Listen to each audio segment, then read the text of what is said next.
Tonight, across Europe, Christmas celebrations in many squares have been cancelled due to security concerns.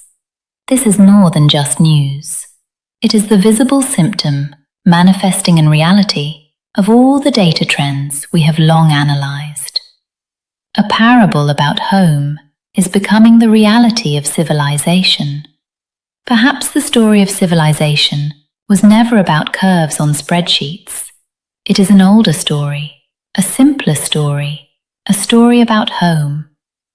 Imagine a family unable to raise its own children, a husband and wife who, for various reasons, pressure, neglect, forgetting how to love, failed to fill their home with their own laughter. So they invited many guests to live in their house. The home became lively again, but one day the husband and wife will pass away. When that time comes, this house filled with joy and voices, is it still their home? This is the metaphor toward which all our data has been pointing. Civilization is home, magnified.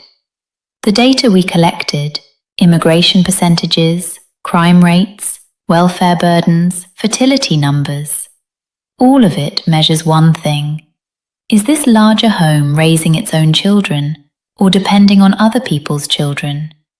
Is it investing in its own future or renting tomorrow? When we add police after every shooting, when we pour resources into fragile communities, when we cancel our own holidays to avoid offence, we are like that family, spending all our money entertaining guests and repairing the house, forgetting that the most important investment is enabling this home to bear its own children. Let us perform the forgotten arithmetic. A European nation spends hundreds of billions annually on integration, security, and welfare. What if this money were invested in our own children instead?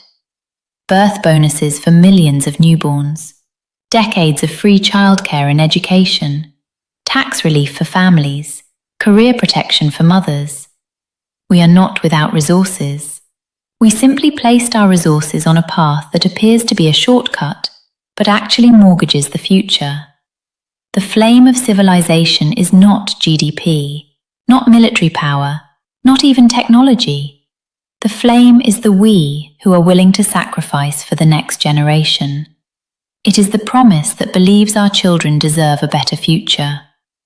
When this we becomes diluted, when this promise gets transferred, the flame begins seeking a new wick. True continuation is not replacement, it is transmission. We arrive at one fundamental choice. Do we continue patching a system that constantly borrows population because no one inherits?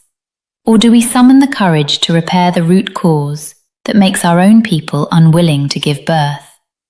Tonight, as lights dim over European squares and traditions retreat into silence, the critical choice ceases to be theoretical. It is being made in real time through the very absence of celebration. The flame of civilization flickers visibly.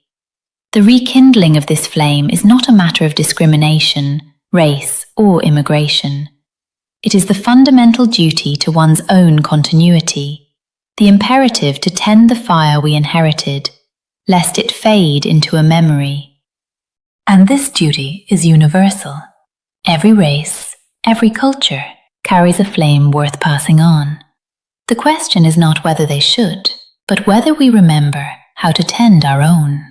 17 reports, 17 nations, 17 futures.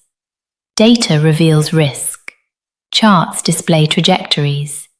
But behind the numbers, what lies there? Sister, I figured it out! That home, if the father and mother truly love each other and care for their own baby with all their hearts, then even when they grow old, every object in the house, every picture on the wall, even the scent in the air will tell the same story. This story accompanies the baby as they grow, and the baby will tell it to their own baby. This way, home remains home forever. But if they just invite many people to live there, The house might still stand, but home might have fallen asleep with mother and father long ago. We don't want that, do we? But you know what, sister? Looking at this story isn't about being scared. It's about learning how to take care of our home so the flame never goes out. That's why we need to look at the data. The data of 17 nations awaits. Subscribe and join the journey. We will make things better, for sure. Giggle! Wishing you a thoughtful holiday season. Bye-bye!